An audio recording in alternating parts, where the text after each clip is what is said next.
भारत का बही खाता देश के सामने पेश होने वाला है। इस लगातार कवरेज में आपके साथ मैं हूं अंजना ओम कश्यप। मैं हूं नेहा बातों पर। अगले 1 घंटे बाद सबकी निगाहें होंगी उस बही खाते पर जो टेबल होने वाला है और बजट भाषण की शुरुआत लगभग 11 बजे वित्त मंत्री निर्मला सीतारमण करने वाली है। लेकिन उससे पहले 10:30 बजे अंजना कैबिनेट की बैठक होगी जिसमें मंजूरी दी जाएगी इस बजट को। और साथ ही महत्वपूर्ण बात यह है कि हमने जो ये विशेष कवरेज रखा है और बीच बीच में तस्वीरें भी हम दरअसल दिखाते रहेंगे।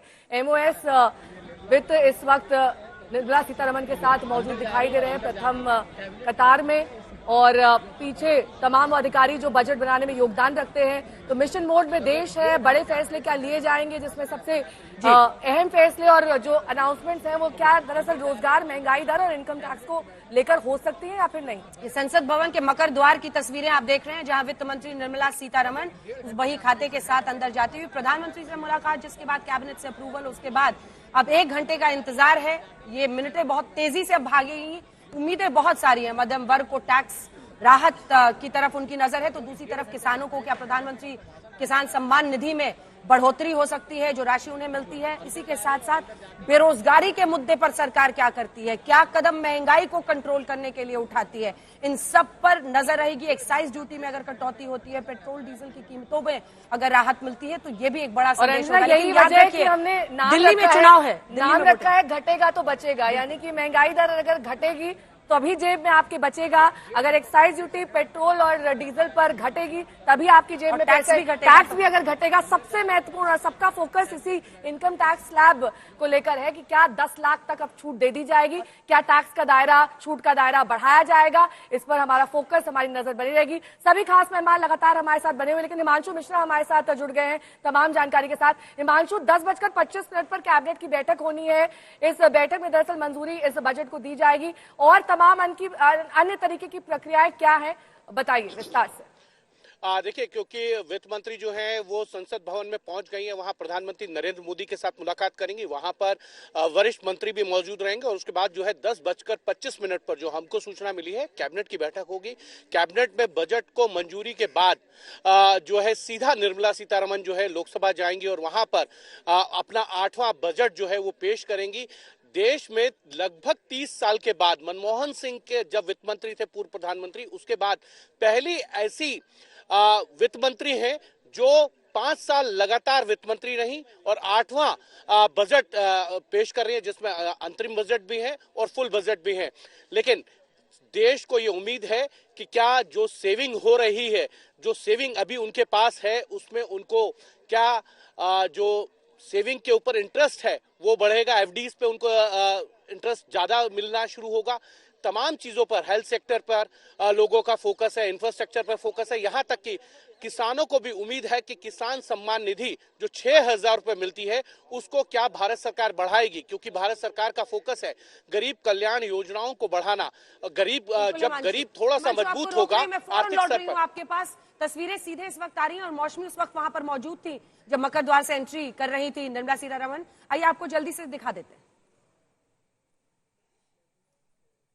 बड़ा दिन है जब देश की वित्त मंत्री निर्मला सीतारमण अपना 8वां बजट पेश करेंगे और ये देखिए तस्वीरों में निर्मला जी किस तरह से यहाँ पे जाते हुए सदन के भीतर। जाहिर तौर पे ये वो वक्त है जब मोदी सरकार विकसित भारत के वादे के साथ तमाम सौगातें ला सकती है।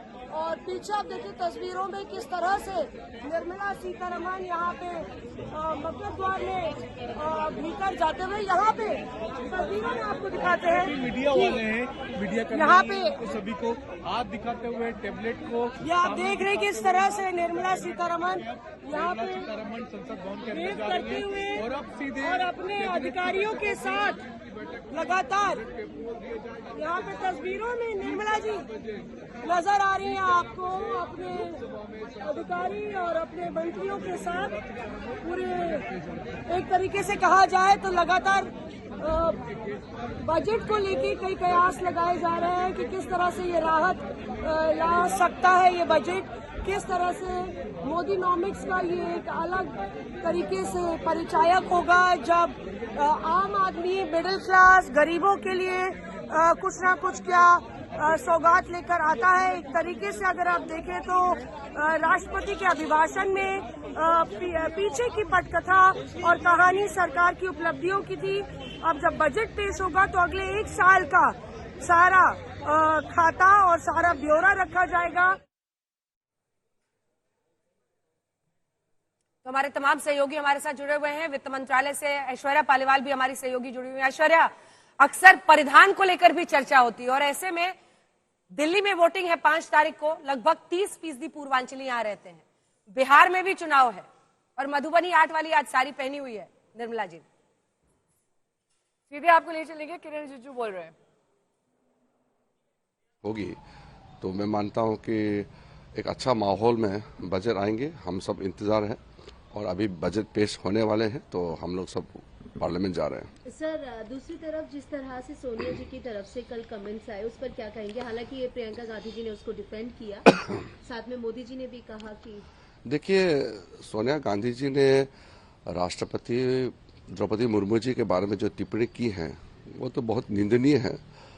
और सोनिया जी ऐसे परिवार से आती हैं तो उनके लिए एक आदिवासी महिला इस देश का राष्ट्रपति बनना उनको पच नहीं रहा है, तो इसलिए इस तरह का बातें की हैं।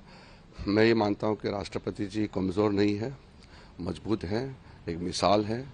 हम सब गर्व करते हैं और कांग्रेस पार्टी को माफ़ी मांगना चाहिए कि इस देश का राष्ट्रपति के खिलाफ में इस तरह का बयान देना ये बहुत ही दुखद है और हम सब इसका खंडन करते हैं और कांग्रेस को माफ़ी मांगना चाहिए।